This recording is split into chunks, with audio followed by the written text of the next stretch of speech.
My grandma used to make apple butter. Thought it'd be really nice to sort of honor her culture with that.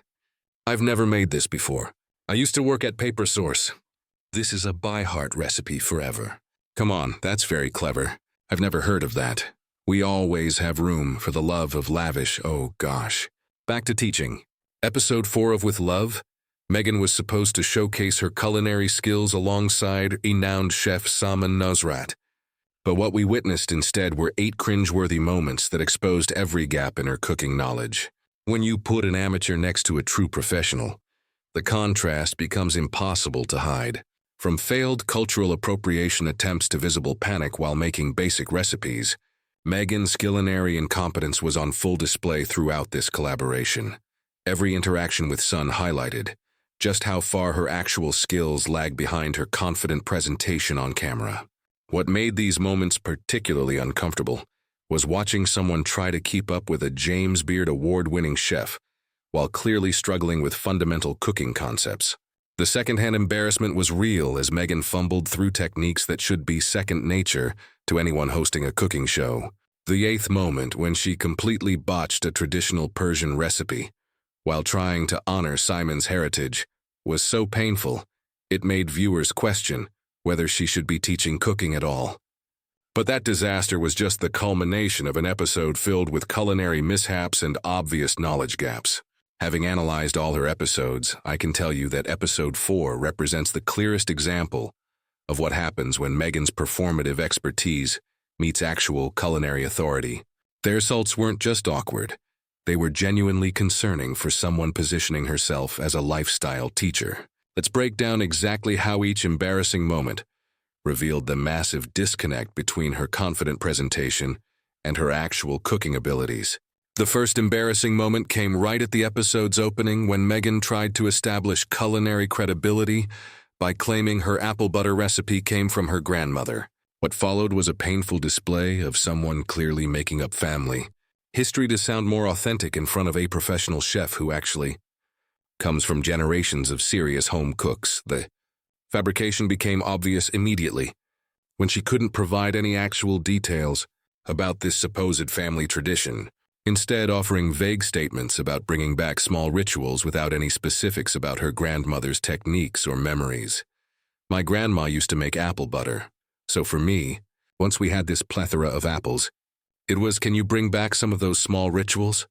Notice how she immediately pivoted away from any concrete details about her grandmother's actual recipe or methods. Real family recipes come with stories, techniques passed down through generations, specific measurements that have been adjusted over time. Instead, she offered generic nostalgia without substance. The embarrassment deepened when her traditional family recipe turned out to be nothing more than throwing ingredients into a slow cooker, revealing someone who had clearly Googled easy apple butter recipe and decided to attach fake family significance to it. It's one of the easiest things in the world to make, especially when you are using a slow cooker. The contradiction was glaring. If this was truly her grandmother's treasured recipe, why would she emphasize how easy it was to make in a modern appliance her grandmother obviously never owned? Professional chefs like Samin understand that authentic family recipes usually involve more complex traditional techniques, not convenience cooking. But the fabrication reached peak awkwardness when she started adding random ingredients without any explanation of their significance to the supposed family tradition, making it obvious she was improvising rather than following generations of passed-down knowledge. I don't know cinnamon. My husband doesn't. That bizarre comment about cinnamon preferences revealed someone who wasn't working from established family knowledge, but rather making decisions in real time. If this recipe truly came from her grandmother, she would know exactly which spices were traditional and why they were included. The most telling aspect was how she seemed to realize her story wasn't holding up. So she started making jokes and deflecting rather than providing the kind of detailed family cooking stories that real hereditary recipes generate. Authentic family cooks can talk for hours about how their grandmothers taught them specific techniques, timing, and the cultural significance of traditional preparations. You don't need to. I just think something acidic will always help to balance Even her explanation of ingredient choices revealed someone working from general cooking principles rather than specific family knowledge. She was clearly applying basic culinary logic rather than explaining traditional reasoning passed down through generations of family cooks. What made this fabrication particularly embarrassing in the context of cooking with Samin Nosrat was the contrast with how authentic cultural cooking knowledge actually sounds. Samin regularly shares genuine stories about her grandmother's Persian cooking, complete with specific techniques, cultural context, and detailed memories of learning traditional methods. The difference between real inherited cooking knowledge and manufactured family history was painfully obvious throughout this segment. The grandmother recipe fabrication wasn't just about lying for credibility. It revealed someone who fundamentally misunderstands how authentic food traditions actually work and develop within families over time. The second embarrassing moment arrived when Meghan decided to make lava shock, traditional Persian fruit leather, supposedly to honor Samin's cultural heritage. What unfolded was a textbook example of cultural appropriation disguised as thoughtfulness, made infinitely worse by her obvious unfamiliarity with the dish she claimed to be making as a respectful gesture. The disaster began immediately when she tried to explain what lava shock was, delivering information that sounded like she had just finished reading a Wikipedia article 5 minutes before filming started. Basically, it's like fruit leather, but traditionally very sour rather than sweet. And so, because this is a traditional Persian snack, I thought it'd be really nice to sort of honor her culture with that. The awkwardness was immediately apparent. She reduced a complex traditional food with deep cultural significance to basically fruit leather, then positioned herself as someone thoughtful enough to honor Persian culture by attempting to recreate something she clearly knew nothing about. Real cultural appreciation involves understanding context, history, and proper technique, not surface-level gestures. The appropriation became even more problematic when she started explaining Persian food culture to an actual Persian chef, displaying the kind of confidence that only comes from complete ignorance of how offensive such behavior actually is. When you think about cooking as a love language and showing up as a host in hospitality, you always want to think about people's preferences. You always want to think about what they love. She was literally lecturing a professional Persian chef about hospitality and cultural food preferences, while butchering a traditional recipe from that same culture. The secondhand embarrassment was overwhelming, as she continued explaining concepts that Samin understood infinitely better than she did. But the disaster reached peak cringe when her complete inexperience with the traditional preparation became impossible to hide, forcing her to admit she had never actually made this dish before while continuing to present herself as someone qualified to teach it. I've never made this before. That admission should have been the moment she stopped positioning herself as the expert and asked Samin to guide the process. Instead, she continued fumbling through techniques she clearly didn't understand, creating the uncomfortable spectacle of someone performing cultural appreciation while demonstrating profound disrespect through their incompetence. The appropriation reached at its most painful point when she struggled endlessly with the basic siving process, clearly having no understanding of traditional fruit leather preparation techniques. While Samin politely watched this cultural butchery unfold, it was sieving forever, come on. Music for the love of lava shock. Her frustrated outburst revealed someone who had bitten off far more than she could chew while trying to impress a professional, with a gesture that was supposed to demonstrate cultural sensitivity. The mispronunciation of lava shack as lava shack was the perfect encapsulation of how thoroughly she had failed to engage respectfully with Persian food traditions. What made this appropriation particularly embarrassing was the contrast with Samin's genuine reaction when she actually tasted the finished product. Despite Meghan's cultural fumbling, Samin graciously shared real stories about her grandmother's lavish, demonstrating what authentic cultural food knowledge actually sounds like compared to Meghan's performative gesturing. The Persian cultural appropriation disaster wasn't just about making a recipe badly. It was about someone who thinks surface-level gestures constitute cultural respect, while demonstrating exactly the kind of ignorant confidence that makes such attempts so offensive to people from those actual cultures. The third embarrassing Moment occurred when Meghan tried to establish her craft expertise by claiming she used to teach bookbinding classes at PaperSource. What followed was a painful attempt to leverage retail store employment into legitimate teaching credentials while demonstrating techniques that clearly didn't match her claimed professional background. The credibility grab began when she couldn't simply show Samin how to bind books without first establishing an elaborate backstory about her supposed teaching experience, as if working at a paper goods store somehow qualified her as an expert craftsperson. I used to teach this. I taught it in a different way. But honestly, I think, to whom did you teach this? I used to work at PaperSource, and the immediate deflation was obvious. She went from positioning herself as someone who used to teach this to admitting she worked at a retail chain store. PaperSource is known for basic craft supplies and simple workshops, not advanced bookbinding instruction that would require genuine expertise. But she couldn't let the moment pass without trying to inflate her retail experience into something more impressive, adding details about teaching multiple skills, as if working at a craft store made her a Renaissance artisan. Classes on gift wrapping, calligraphy. I love PaperSource. Oh yes, it was great. And bookbinding. The reality of PaperSource workshops became clear to anyone familiar with their actual offerings. These are typically brief introductory sessions designed for customers, not comprehensive instruction that would develop real expertise. Her attempt to present retail employment as professional teaching credentials was transparently inflated. The credibility grab became increasingly awkward, as she tried to demonstrate techniques while simultaneously having to explain basic concepts, revealing someone whose knowledge came from employee training rather than genuine craftsmanship experience.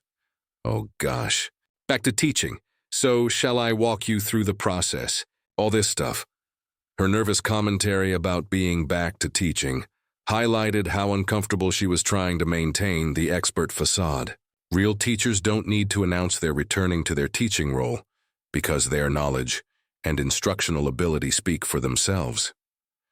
The most telling aspect was how she seemed to be working from memorized steps rather than intuitive understanding of the bookbinding process. Professional crafters and genuine teachers can adapt techniques, explain variations, and troubleshoot problems because they understand underlying principles rather than just following prescribed sequences. We're going to take some glue first. This side is going to get glued to here. These are essentially, when this becomes well, they'll become your end papers. Her hesitant step-by-step narration revealed someone working from remembered instructions rather than deep familiarity with the craft. Compare this to how Samin discussed cooking techniques with natural fluency born from years of professional experience and genuine expertise. What made this credibility grab particularly embarrassing was the contrast with Samin's authentic relationship to her craft. When Samin talked about cooking, her knowledge flowed from genuine experience and professional training. When Meghan talked about bookbinding, it sounded like someone reciting instructions they had learned for customer workshops at a chain store. The PaperSource credibility grab wasn't just about exaggerating work experience.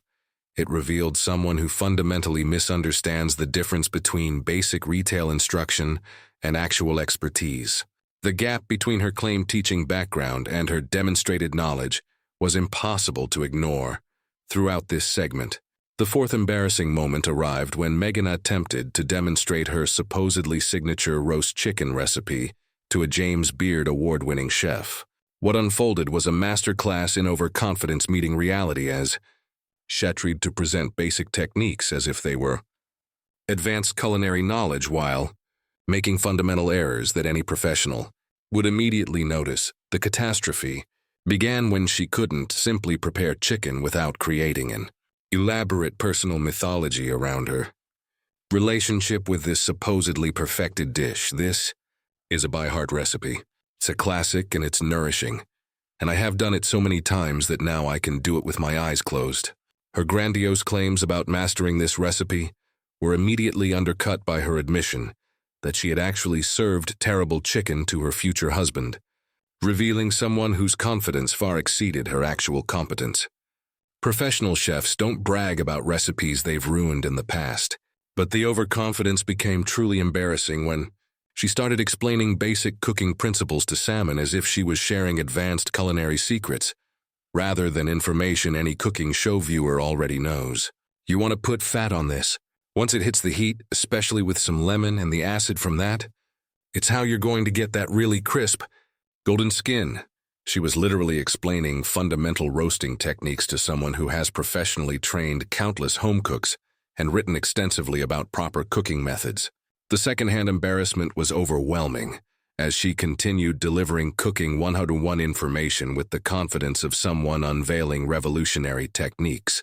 The catastrophe deepened when her supposedly perfected technique involved basic steps that she presented as if they were sophisticated culinary innovations, completely oblivious to how elementary her methods appeared to an actual professional.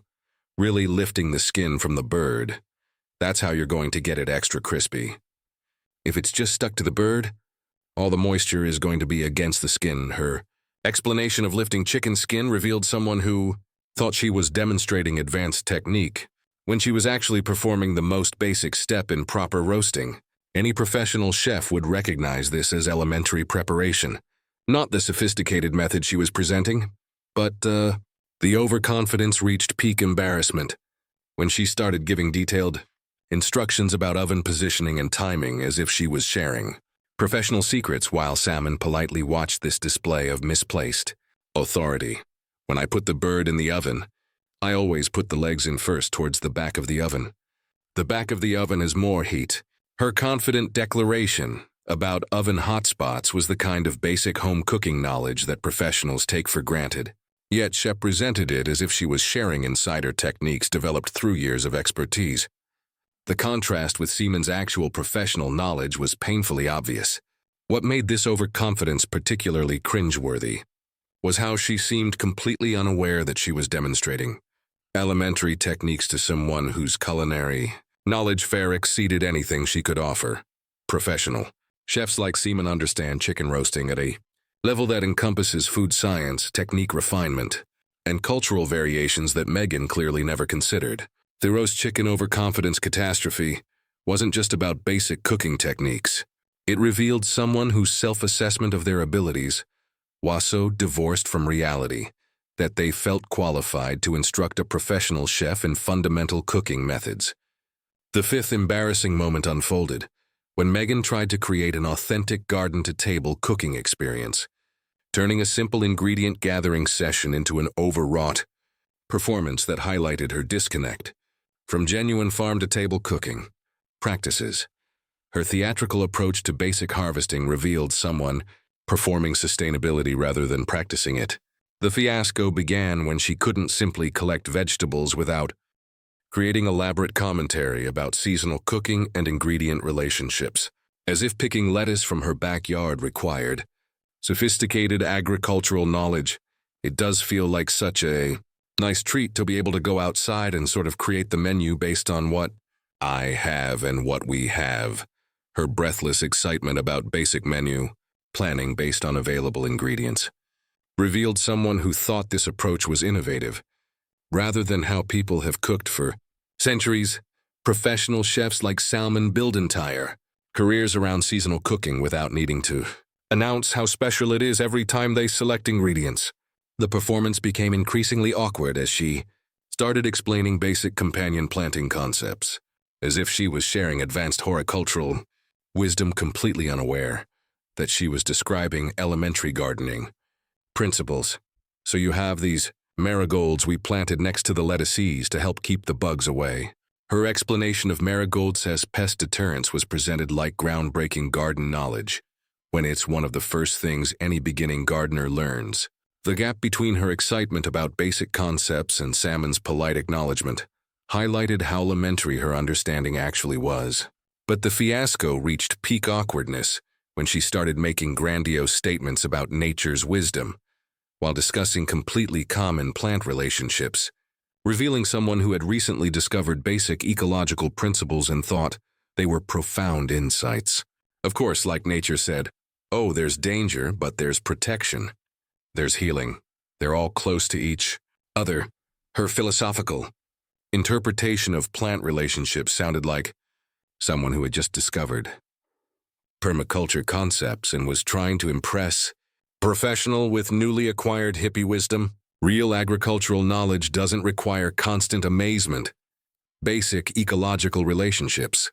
The performance became truly embarrassing when she attempted to create meaningful moments around passion fruit harvesting, treating the simple act of picking ripe fruit as if it was some sort of transcendent experience rather than routine garden maintenance. Oh my God. Here we are. We just find ourselves under a beautiful canopy of passion fruit. It's perfect. Her theatrical reaction to finding passion fruit under a passion fruit vine revealed someone performing garden wonder rather than experiencing genuine connection to food production. Professional. Chefs who actually practice farm-to-table cooking don't need to manufacture amazement at basic agricultural realities. What made this garden-to-performance particularly cringe-worthy was the contrast with Samin's natural relationship to ingredients and seasonal cooking.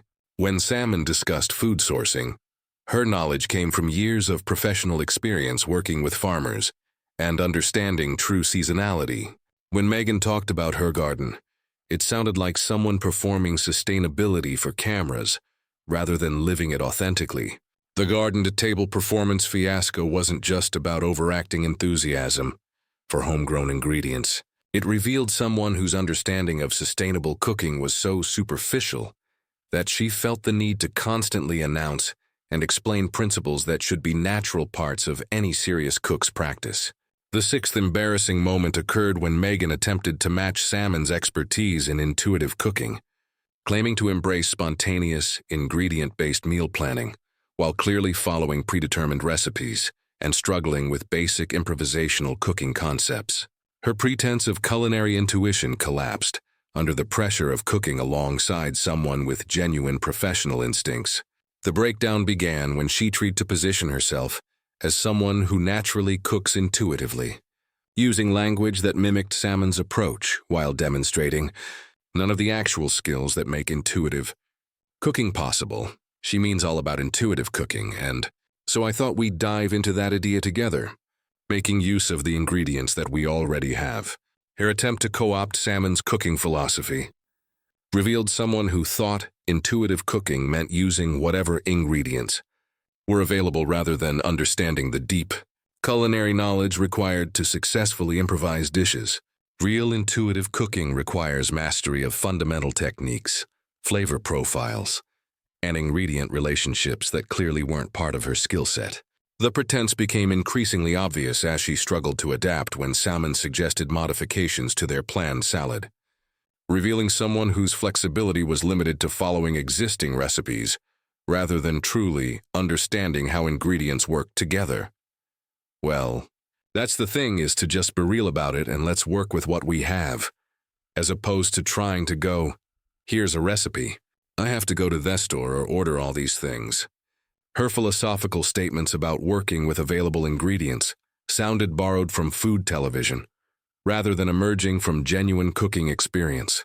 The contrast with Samin's natural ability to build dishes from whatever was available highlighted how performative Meghan's approach actually was, but the breakdown reached peak awkwardness when she attempted to demonstrate sauce-making knowledge while clearly having no understanding of the balance and technique required for successful vinaigrette construction. How much more? That seems good. Yeah, I think so too. Her tentative responses during the vinaigrette preparation revealed someone following Samin's lead rather than contributing actual knowledge to the process. Real intuitive cooks can taste, adjust, and explain their reasoning for ingredient modifications, rather than simply agreeing with whatever the professional suggests.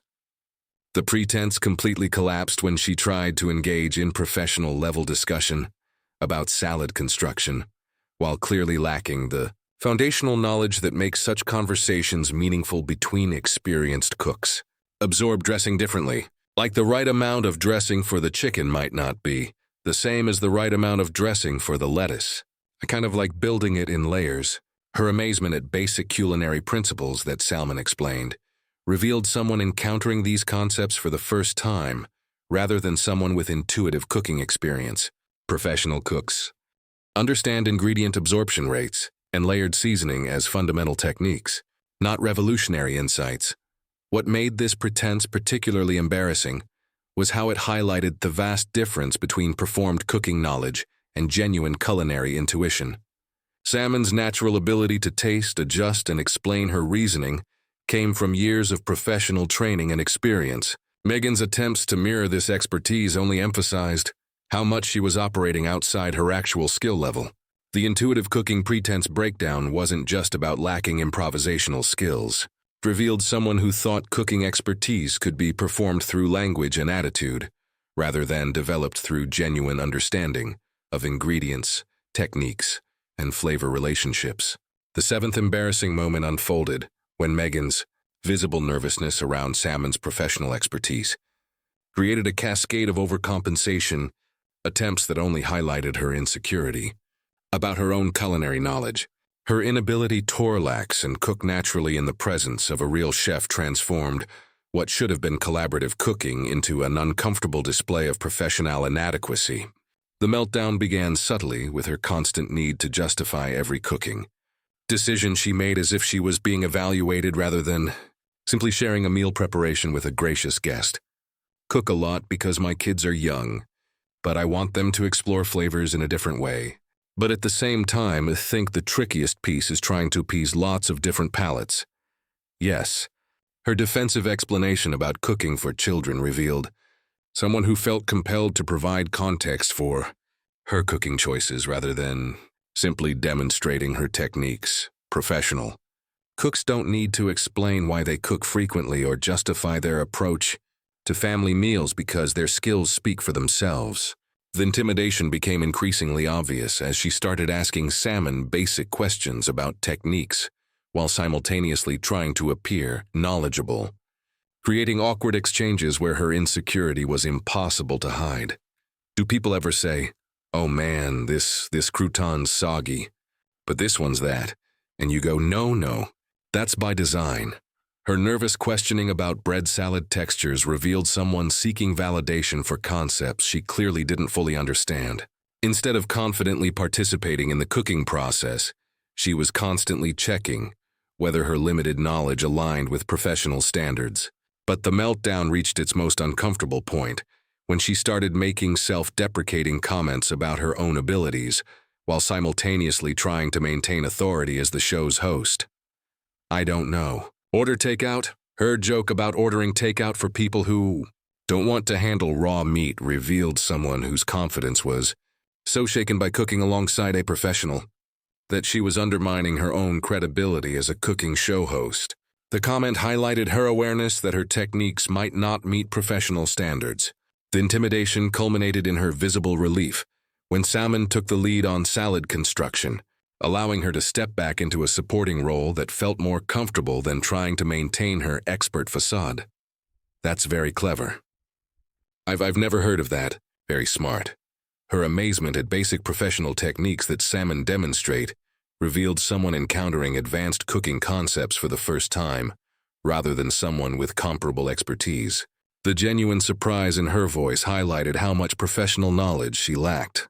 What made this intimidation meltdown particularly painful to watch was how it exposed the fundamental pretense underlying her entire show concept. When confronted with actual culinary expertise, her performed confidence completely dissolved, revealing someone whose cooking knowledge was insufficient for the authority she was claiming as a lifestyle teacher. The eighth and most embarrassing moment occurred when Meghan tried to insert herself into Samin's cherished Monday dinner tradition, attempting to co-opt a meaningful community ritual that had taken years to develop, while offering nothing of equivalent value in return. Her transparent attempt to extract social capital from someone else's authentic relationship building was the perfect culmination of an episode filled with misguided gestures. The appropriation attempt began when she couldn't simply listen to Samin describe her weekly dinner tradition without immediately trying to position herself as someone who understood and deserved inclusion in this intimate community practice. That's amazing. I love that you've nurtured a community through food. Her generic praise revealed someone who was already calculating how to benefit from this information rather than genuinely appreciating the years of effort Samin had invested in building authentic relationships.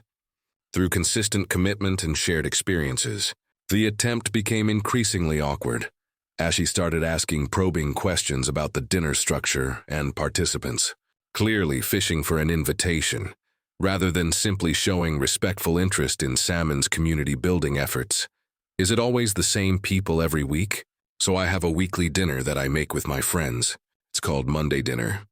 Her detailed questioning about the dinner logistics revealed someone trying to understand how she could access this established social network rather than appreciating the organic development of relationships that had created this meaningful tradition over 4 years of consistent participation. But the appropriation reached peak transparency when she started making obvious hints about wanting inclusion while offering the handmade book as a supposed contribution to their menu documentation system. Maybe this is what this will become, as I've wanted to keep like a menu record of the Monday dinners. Her suggestion that the book could serve their dinner group revealed someone who thought a single craft project could buy her way into years of relationship building and community investment. The transactional nature of her thinking was painfully obvious as she tried to leverage a simple bookbinding activity into social access. The appropriation attempt culminated in her obvious fishing for a direct invitation, forcing Samin to politely extend one out of courtesy rather than genuine desire for a participation in their sacred weekly ritual. No, you're also always welcome. It's like there we always have room. Samin's gracious but clearly obligatory invitation highlighted the uncomfortable position Meghan had created by transparently angling for inclusion in a community she had no authentic connection to and hadn't contributed to building over time. What made this appropriation attempt particularly cringe-worthy was how it encapsulated every problematic pattern from the entire episode. Just as she had tried to appropriate Persian culture through lava-chic, claim expertise she didn't possess, and extract validation from professional credentials, she was now attempting to access an established community through calculated gestures rather than authentic relationship building. The Monday dinner appropriation attempt wasn't just about wanting to join a social group. It revealed someone whose approach to human connection was fundamentally transactional. Instead of building her own community through consistent effort and authentic investment in others, she was trying to buy access to someone else's established relationships through superficial contributions. This final embarrassing moment perfectly captured why the entire episode felt uncomfortable to watch. When someone approaches every interaction as an opportunity to extract value, rather than contribute authentically, even the most gracious hosts like Samin can't completely hide their awareness of being used, rather than genuinely appreciated. Episode 4 of With Love Meghan wasn't just awkward television. It was a complete exposure of what happens when someone with limited culinary knowledge tries to cook alongside a genuine professional. These 8 embarrassing moments revealed the vast gap between her confident presentation and her actual abilities in ways that were impossibile to ignore. From fabricating grandmother recipes to appropriating Persian culture, from inflating retail experience into teaching credentials to melting down under professional scrutiny, every interaction with Samin highlighted fundamental problems with her approach to both cooking and cultural sensitivity. The contrast between authentic expertise and performed knowledge was painfully obvious throughout their collaboration. What made these moments particularly concerning was how they revealed patterns that extend beyond just cooking incompetence. The cultural appropriation, credential inflation, and transparent social climbing attempts showed someone whose approach to expertise and relationships was fundamentally problematic on multiple levels. The most telling aspect was watching how graciously Samin handled each uncomfortable situation, from the botched lavash to the obvious dinner invitation fishing. Professional chefs developed diplomatic skills for dealing with amateur enthusiasm, but even Samin's exceptional kindness couldn't completely mask the awkwardness of these interactions. Having analyzed all her episodes, I can confirm that episode 4 represents the clearest example of what happens when Meghan's performative approach meets genuine authority. Their insults weren't just embarrassing. They raised serious questions about her qualifications to teach anything related to cooking or cultural appreciation. The tragedy isn't that she lacks professional culinary training. The tragedy is that she seems completely unaware of her limitations while positioning herself as someone qualified to teach others. When you combine limited knowledge with unlimited confidence, the results are exactly what we witnessed in this episode. So which of these 8 embarrassing moments made you cringe the hardest? Was it the Persian cultural appropriation disaster, the professional intimidation meltdown, or maybe the transparent attempt to infiltrate Samin's Monday dinner tradition? Drop your thoughts below, because honestly, the secondhand embarrassment from watching someone this unprepared try to cook with a real chef was almost too much to handle. Smash that like button if this breakdown helped explain why every cooking segment felt so uncomfortable to watch. Subscribe because we've got 4 more episodes of culinary catastrophes to analyze, and hit that notification bell because episode 5 somehow manages to make this professional inadequacy look subtle by comparison. The cooking incompetence we expose today is just the tip of the iceberg, people.